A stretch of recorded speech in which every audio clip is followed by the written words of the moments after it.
if you have a particular type of soil and you plant an array of different varieties of seeds into that soil,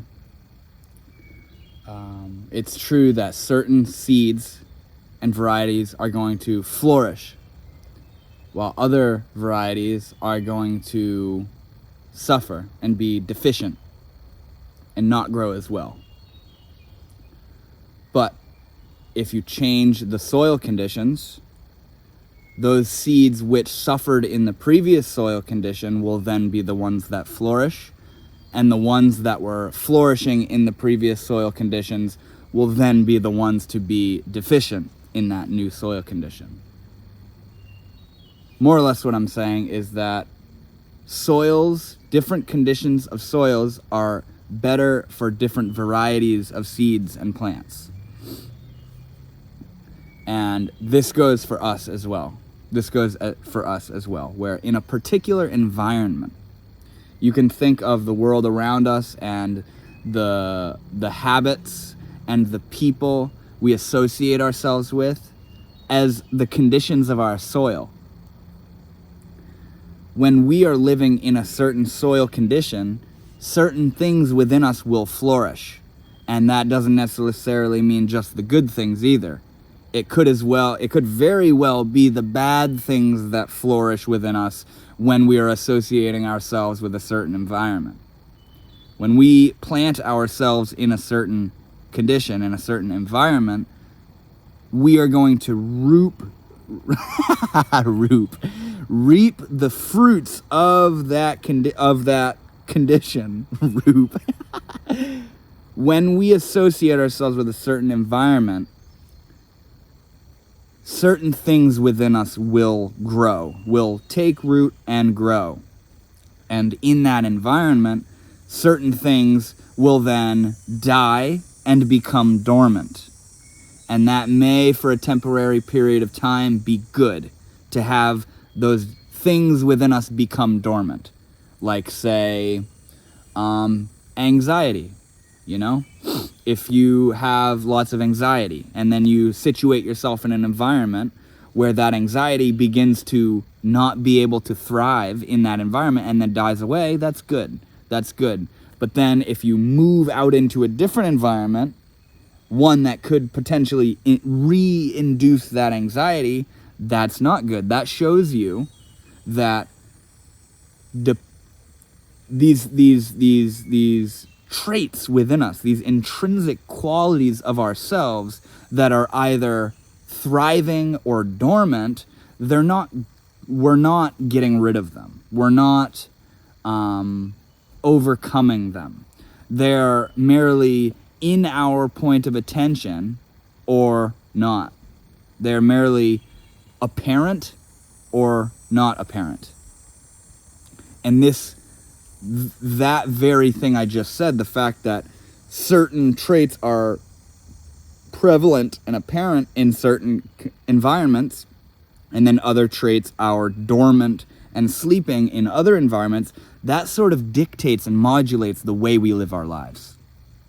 Where we want to be in an environment where it puts to rest our negative feelings and our negative traits.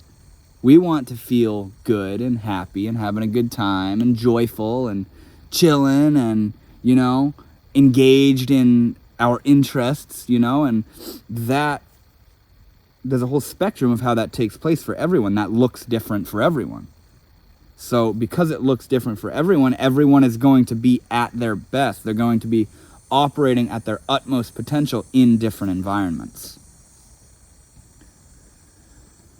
Take somebody who lives in a city and has lived in a city their whole life, and they are used to the hustle and bustle and the rush and the lights and the drama and the crime and the honking of the horns and the business and the advertisements and the skyscrapers and the horrible light pollution and never seeing the stars and all that kind of stuff, Somebody, and then they like it. They like that environment because they're so accustomed and acclimated to that environment. And then you take that individual and you put them in a cabin out in an environment like this. they're not going to know what to do with themselves. I mean, this obviously doesn't go for everyone, but city folks don't know how to engage. And this is very generalized speaking I'm doing, but you take somebody who's lived in a city their whole lives and you put them out here, what are they going to do? There's nowhere to shop. There's no one to talk to. There's no, like a city park, which is like a little nature designated area. It's all a park out here, What are they gonna do with themselves, There's no car horns, just wind and bugs and birds. Somebody who's lived in a city their whole life who comes out into an environment like this may very well feel, damn, I'm bored as hell out here. Like, what is this? Like, this is, like, I'm so underwhelmed. I'm so understimulated by this environment, Like, I want to get back to clubbing at night or gambling or, street racing or just the general hustle and bustle and dewiness of city life. Now let's flip that around. Somebody who lives in an environment like what I'm in right now, just woods, silence, solitude, nature. And maybe they're put in a position where they have to live in a city for a period of time. Rather than the city person coming into nature and feeling underwhelmed, the nature person goes into the city and is overwhelmed.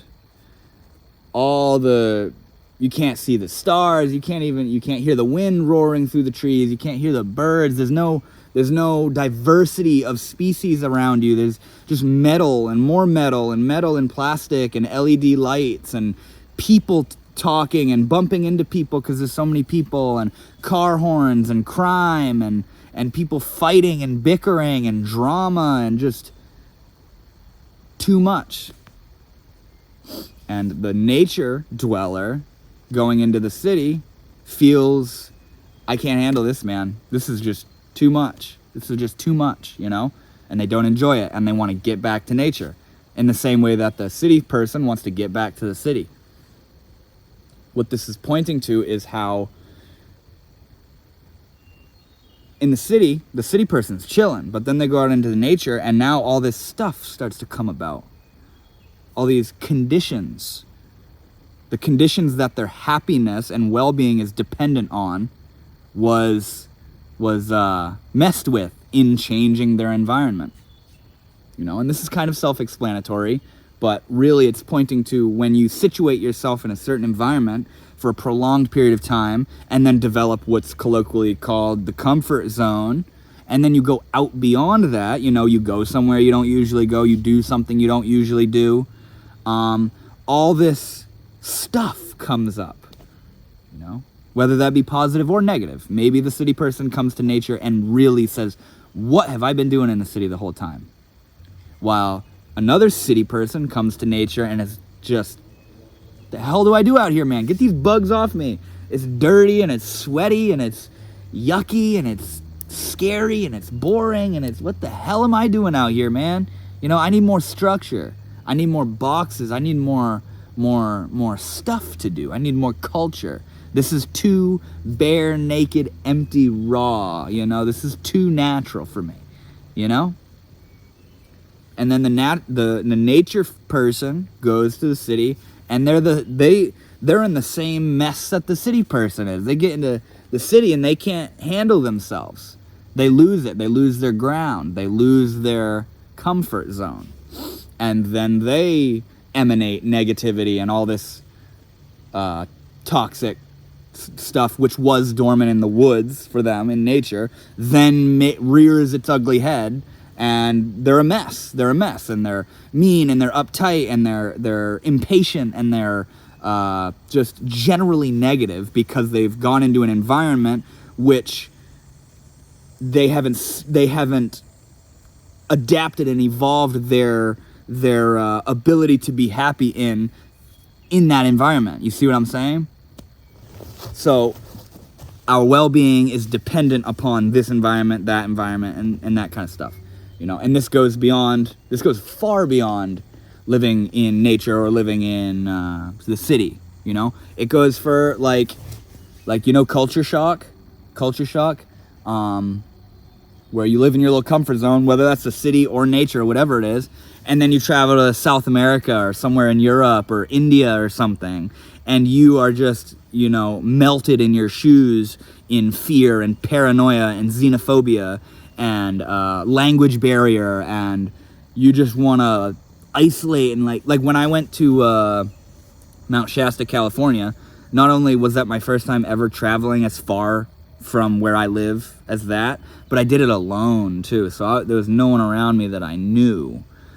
And when I walked into my little motel room and it was dead quiet, and I'm on literally the other side of the country, and I'm looking outside and there's barely anyone walking around, and everyone I do see, I have no clue who they are, and I was scared, man. I was like, what the fuck am I doing out here? I was like, why did I like when you're in your comfort zone, you're like, yeah, let's travel.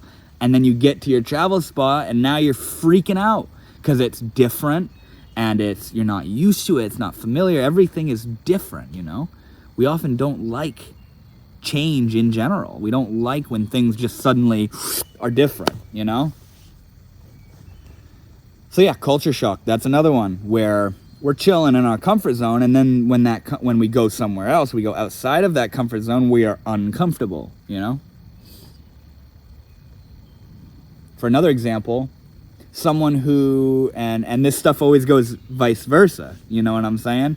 Like for the culture shock example, somebody who's always traveling has a grand time. They're not afraid of new cultures and all that stuff.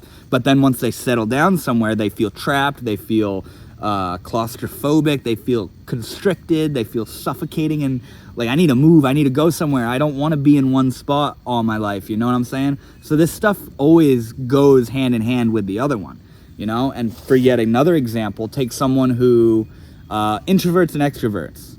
Introvert enjoys being alone, enjoys solitude, enjoys independence, likes keeping to themselves, not a very social person. They like people, they have friends, but they enjoy their time with themselves. Take that introvert and put them in an extroverted situation where it's a social event, they're surrounded by a bunch of people, or it's a party or a work event, or in a city or whatever it is, a bunch of people. All of a sudden the introvert, who in his introverted environment, and remember the soil conditions thing I was talking about, the introvert plant grows and absolutely flourishes in the introvert environment, in the introvert soil conditions. But then you go into the soil conditions of an extrovert, tons of people and stuff, suddenly the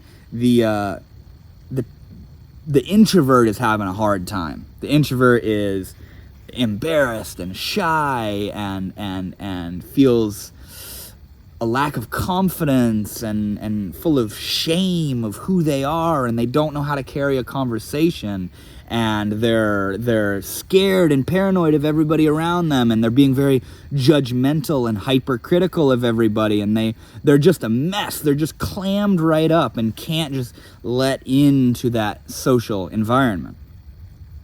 And the introvert is going, damn, I gotta get the hell out of this situation. I want to be alone, man. I want to be alone, because when I'm alone, it's just me, myself, and I. I know what I am. I know what I want, what I'm doing, where I'm at, how I live my life. I got it down. I got it in the bag. But when I'm in an extrovert social situation, I'm just spread too thin, man, and I don't know what to do. I don't know what to say. I don't know how to stand. I forget how to walk. I forget how to structure my sentences. The introvert just falls apart in the extroverted situation.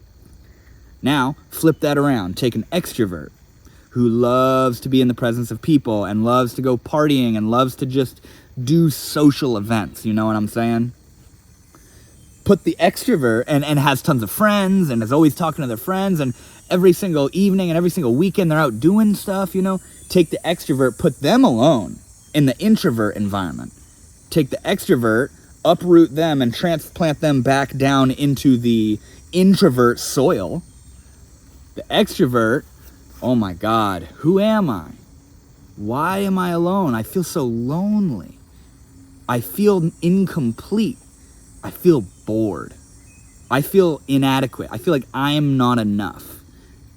All this nasty shit.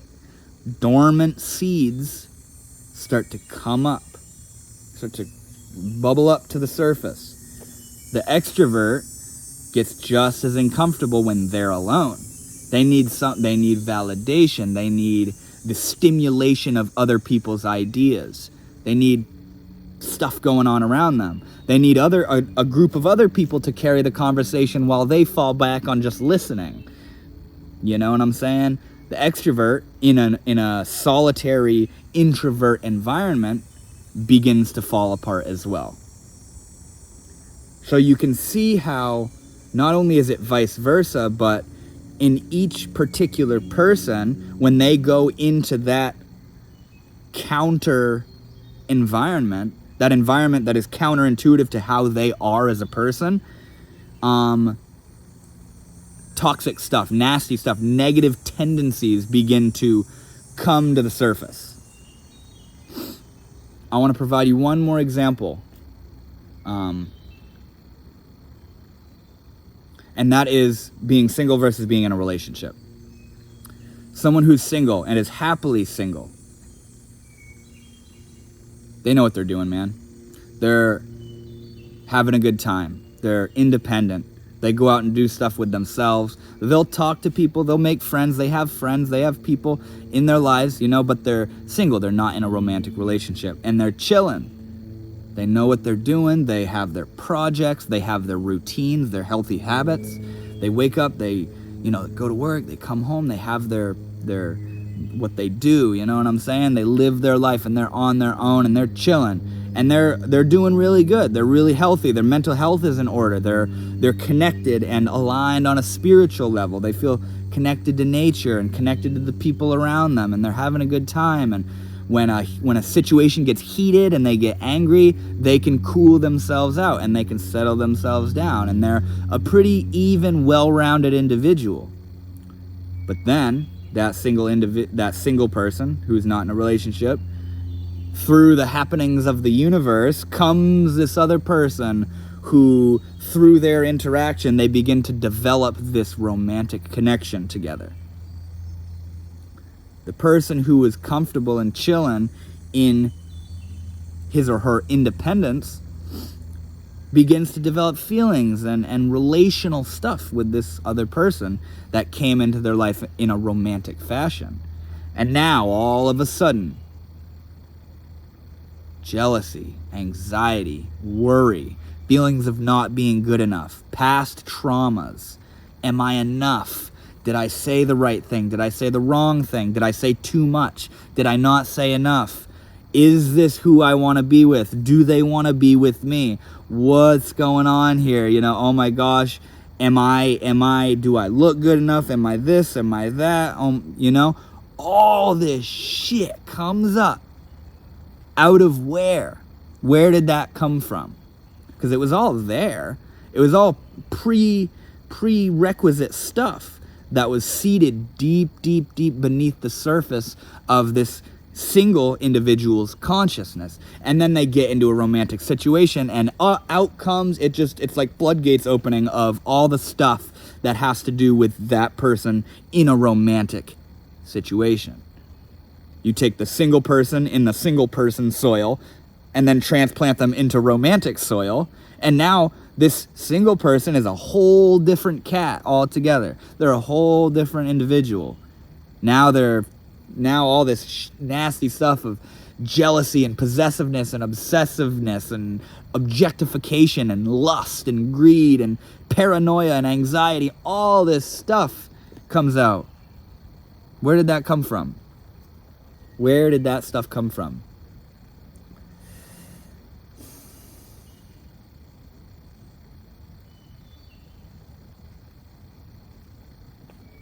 They are seeds, at least in my understanding. They are seeds that lie within us that are, as I said in the very beginning, either flourishing or dormant.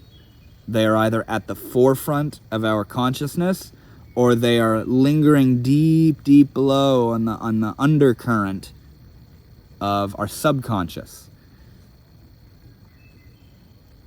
The toxic negative traits of the person not in a relationship isn't dealing with the toxic traits within them that only come about in a relational situation. They don't have to deal with that because they're not in a relationship. But then right when they get in a relationship, maybe it's immediately, maybe it takes a couple weeks or a couple months, all this stuff starts to it germinates. It's like a winterized tree seed. It takes root. Okay, we are now in romantic soil. This is ideal growing conditions for these seeds within us, within me. So now that I'm in this condition, I'm going to shoot my little taproot out, and I'm going to grow, and I'm going to grow up into the apparent conscious mind of this person.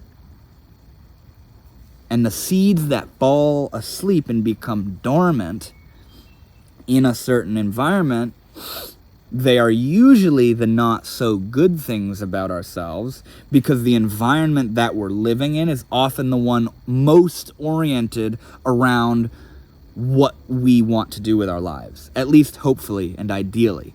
Where someone is where they're most comfortable, assuming that they're, have free will and they're doing what they want and they're chasing towards what they want.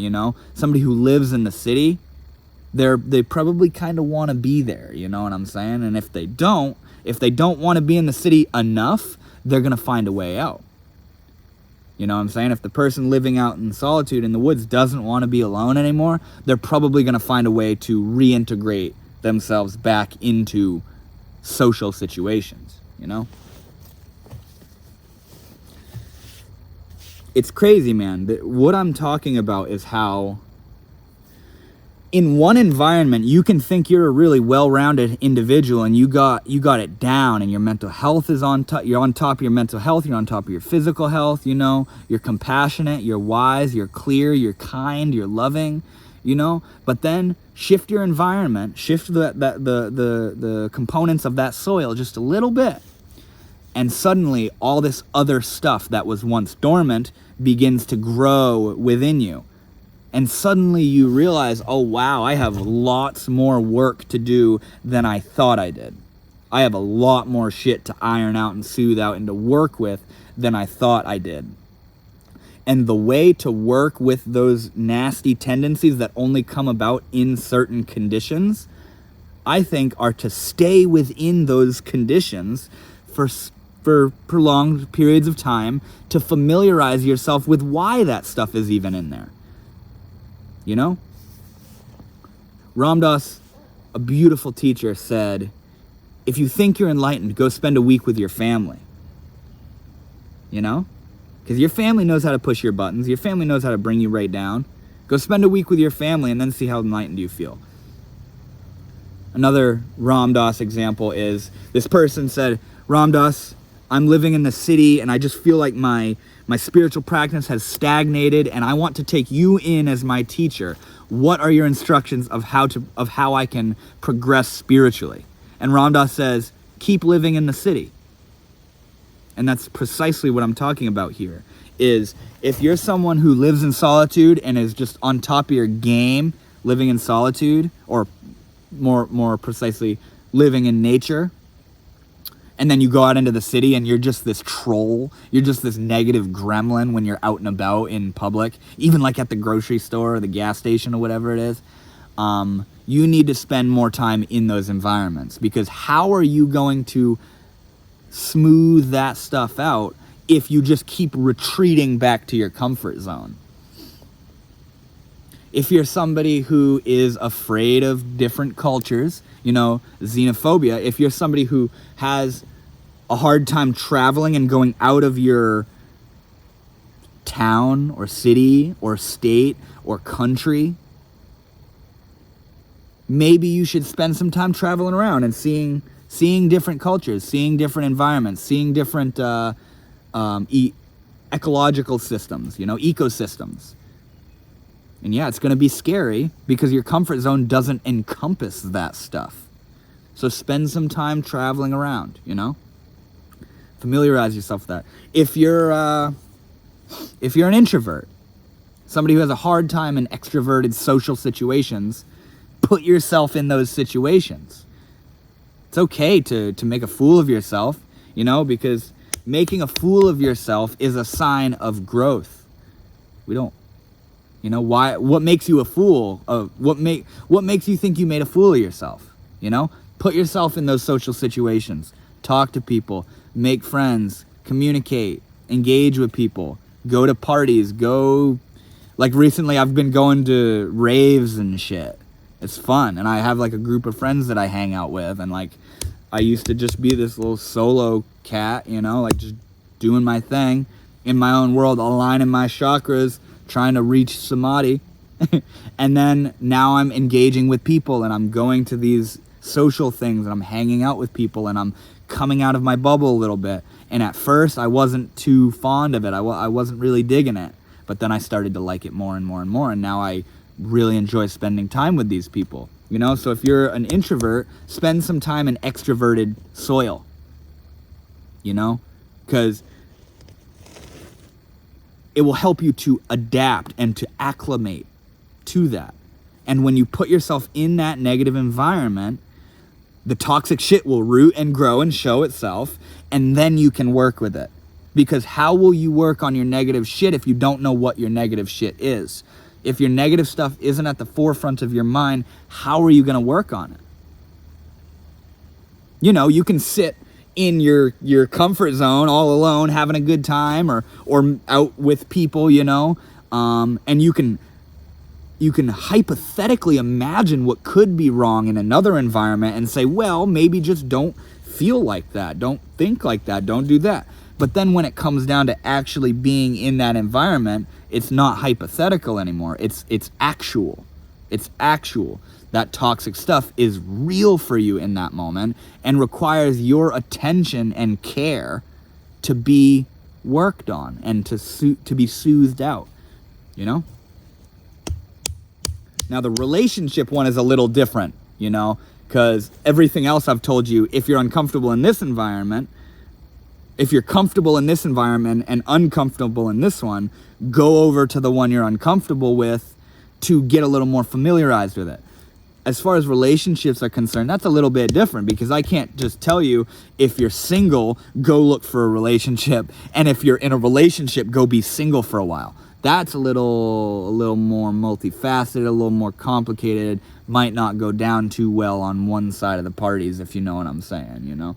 So, but that, for the relationship aspect of this whole thing I've been talking about, if you're single and a relationship, a romantic connection aligns itself in such a way where you are involved with it in a natural and organic way, don't be afraid to engage in that situation. Don't be afraid to let into that situation.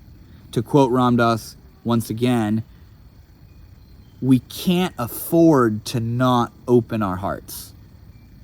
It's like, you had one relationship years ago and your heart got ripped out of your chest, thrown on the ground, and stomped on. And so as a response to that, as a knee-jerk trauma response to that, you said, I am never getting in a relationship again. Love is not it. That's not it.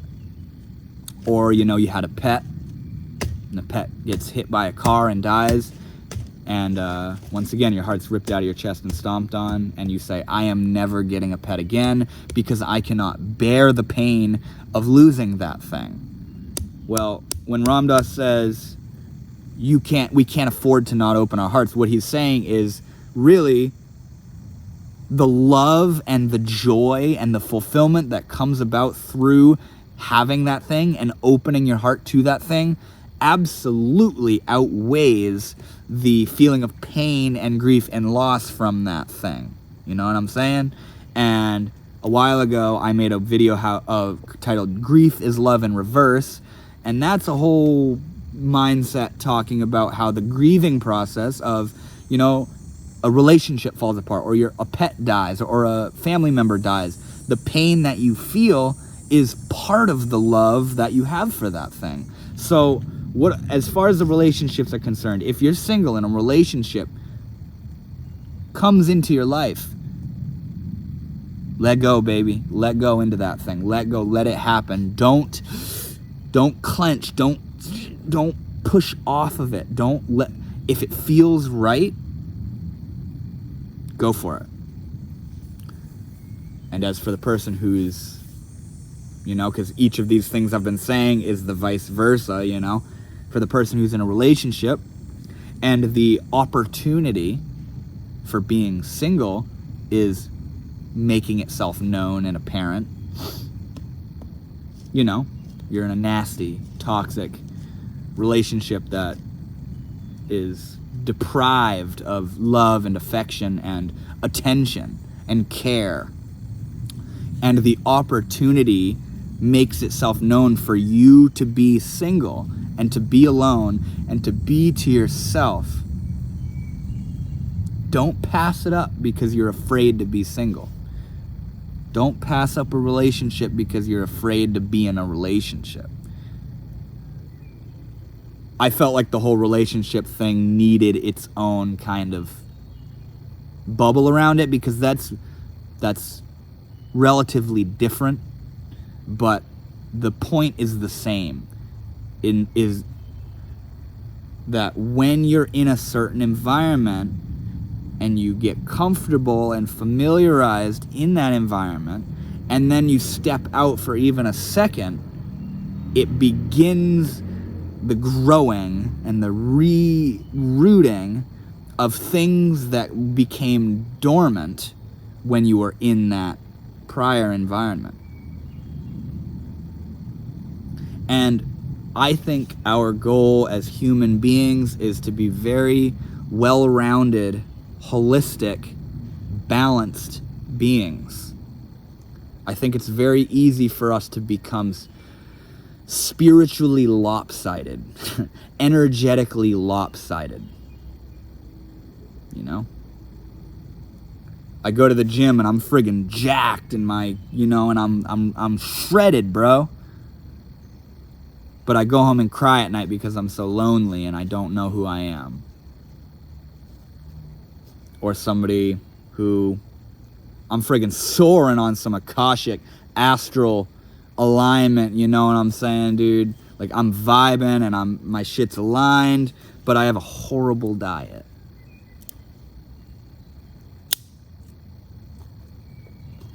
Or when I'm alone, I'm friggin' vibing and having a good time, and my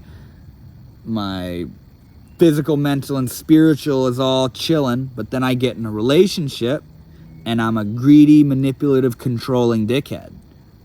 What's that all about? How come when I was alone I was awesome, but then in a relationship I am a monster, an abomination of a human being? What changed? It's that different stuff comes about in different environments.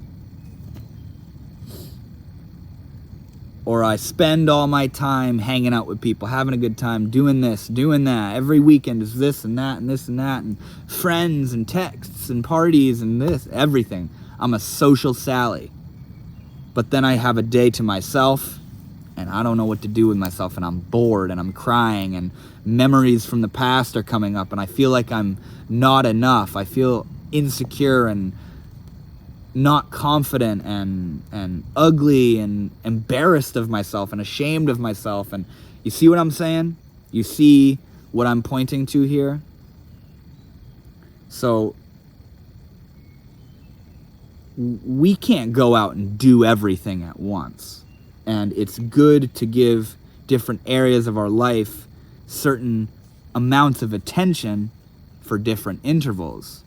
But what I'm saying is, I think it would be in our best interest to not be afraid of life, to not be afraid of the different channels and the different pathways that life can happen in. Relationship, no relationship. Staying put and traveling. Being an introvert and being an extrovert. living alone or living amongst people. It's good to engage with the whole, or at least to understand the reality of the whole, that it's there, and to know yourself in each environment. To know yourself means to know how you are in these different soil conditions.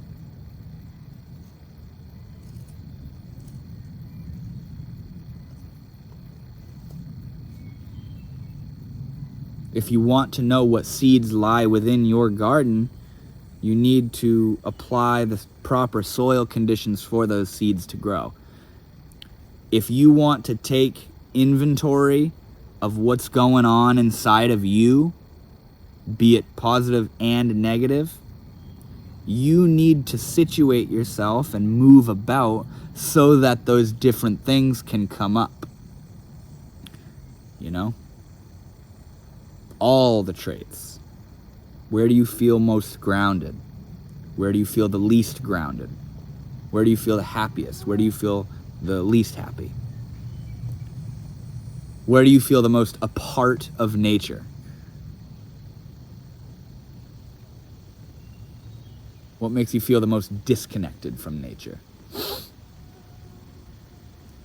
Where do you feel the most confident and sure in a healthy way? What makes you feel the most insecure and not so sure about yourself?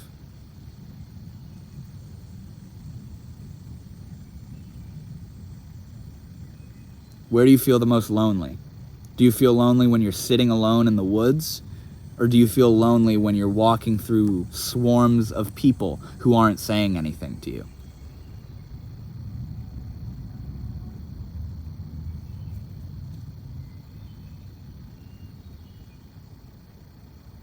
Do you feel the most healthy when you're in the gym lifting weights? Or do you feel the most healthy when you're quieting your mind in meditation?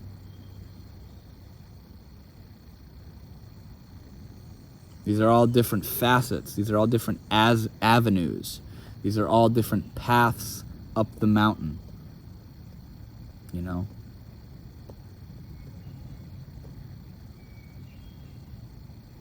The goal is to know who we are. And in knowing who we are, we need to know what's within that. We need to know what's within who we are. We need to know what forces are at play within us that are making us feel this way and that way. When you react a certain way, you want to know why you reacted that way, you know? Or at least it's good to know. At least for me, I like to know why I responded a certain way. If someone reacts intensely to me, I like to consider the potential of why they reacted that way, rather than just blindly reacting in response.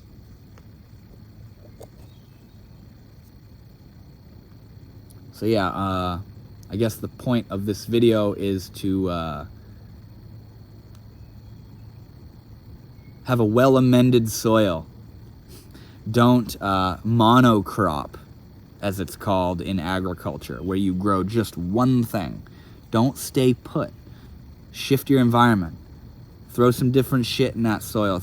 You got a whole seed bank inside you, bro. You got a whole bunch of stuff and you don't even know what's going on inside of you. So shift up your soil a little bit and see what grows and see how you respond to it and see what you can do to prolong that or to change it or to prune it or to harvest it or whatever you need to do. Shift the soil of your life to let grow what's within you, and then you can gaze out upon what you need to do and what your next step is on this path of life. Thank you so much for watching, and I will see you all later. Namaste.